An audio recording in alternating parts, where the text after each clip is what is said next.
sejarah asal-usul desa atau kelurahan Kedung Sana, Kabupaten Cirebon.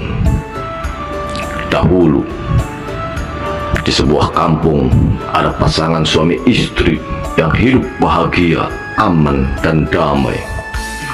Sepasang suami istri tersebut sangat rajin dan tekun bekerja. Yang laki-laki bernama Ki Kedung dan istrinya Nyi Sana. Untuk memenuhi kebutuhan hidupnya, Ki Kedung dan Nyi Sana bercocok tanam.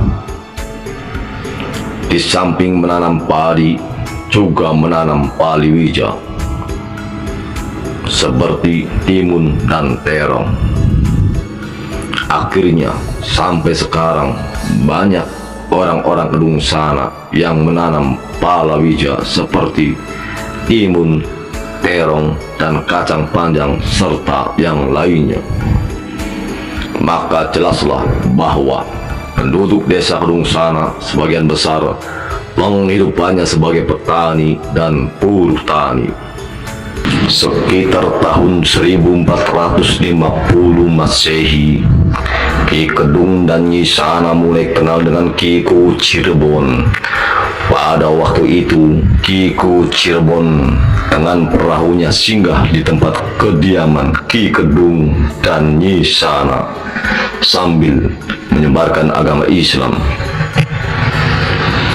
Hubungan mereka semakin erat sehingga Ki Kedung dan Nyi Sana sering berkunjung ke rumah Kiku Cirebon.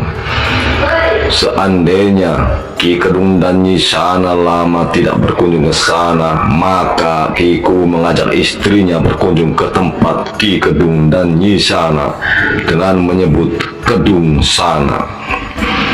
Sejak itulah tempat tinggal Ki Kedung dan Nyi Sana dinamai Kedung Sana, yang kemudian menjadi desa Kedung Sana, berada di wilayah Kecamatan Plumbon.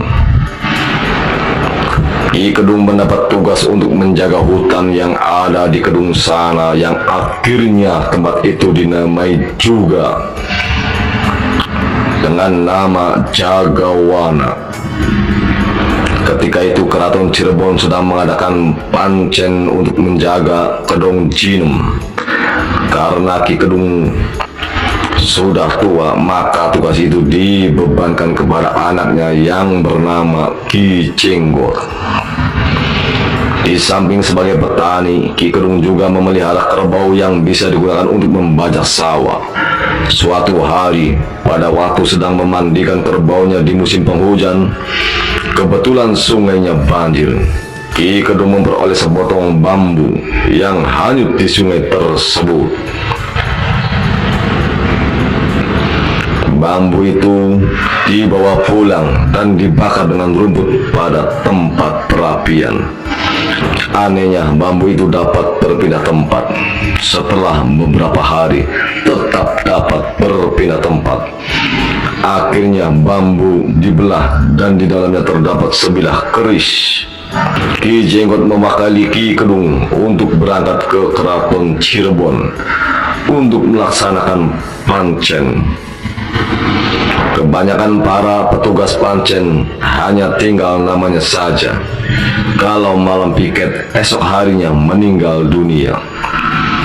Setelah sampai di Keraton Cirebon, Ki Jenggot disuruh menjaga benda-benda pusaka di Gedong Linem. Di antaranya keris Naga Runting. Pada tengah malam, dalam kamar keluar seekor ular besar, kemudian keris Kober keluar sendiri dari sarungnya, langsung menghadapi ular tersebut. Ular tersebut berubah menjadi keris kembali. Akhirnya keris dengan keris bertanding dan keris Naga Runting ujungnya patah. Kemudian Ki Jenggot diserang oleh makhluk goib sebangsa jin. Ki Jenggot menghadapinya dengan tenang satu persatu. Jin dapat dikalahkan. Bahkan ada satu jin yang namanya Ki Muntili. mau dibanting, namun jin itu meminta ampun dan mau dijadikan pembantu dan menurut sesuai dengan apa perintah Ki Jenggot. Keesokan harinya Ki Jenggot pulang di Gedong. Dalam perjalanan, tanah yang terinjak ada yang bersuara bung.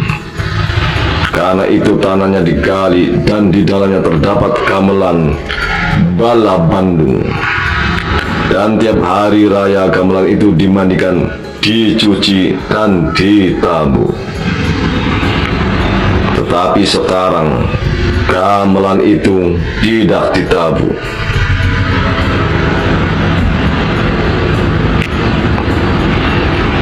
Tetapi setiap hari raya dimandikan saja. Gamelan itu selalu berada di rumahku yang masih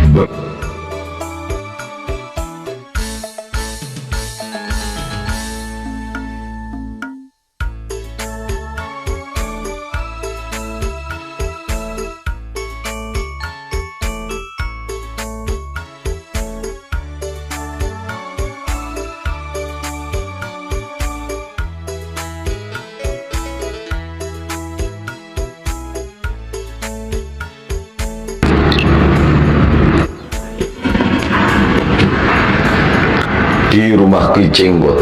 Ki Muntili ditempatkan pada kandang kerbau dan mendapat tugas untuk memandikan kerbau-kerbau itu. Sayangnya, Ki Muntili suka mengganggu orang-orang yang sedang mandi dan sering memindahkan air ke tempat lain. Akhirnya, Ki Muntili mendapatkan tugas baru, yaitu membajak sawah.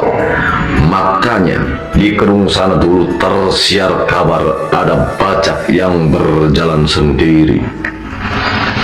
Ki Muntili mau membajak sawah kalau ada hujan, karena banyak kuntur dan kilat supaya lekas dijemput. Tetapi sewaktu membajak di Tiroke, Ki Muntili kehujanan dan Ki Jenggot lupa menjemputnya. Ki Muntili tersambar petir, tapi hanya kerbaunya saja yang mati dan dikubur di situ. Kemudian Ki Muntili pulang dan tempat tinggalnya pindah pada Gamelan.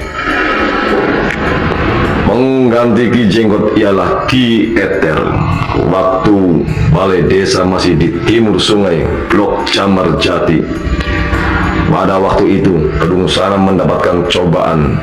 Ada seorang pengemis minta beras sekocel atau sekitar 2,5 kilo dan minta seekor ayam putih kepada Ki Eter. Permintaan pengemis tidak dikabulkan. Selang beberapa hari timbul angin kencang. Angin kencang tersebut mengakibatkan serambi masjid yang ada di bagian depan terpelanting kelimbangan. Demikianlah secara singkat tentang desa Kedung sana. Semoga kita semua dapat mengambil hikmahnya. Terima kasih. Assalamualaikum warahmatullahi wabarakatuh.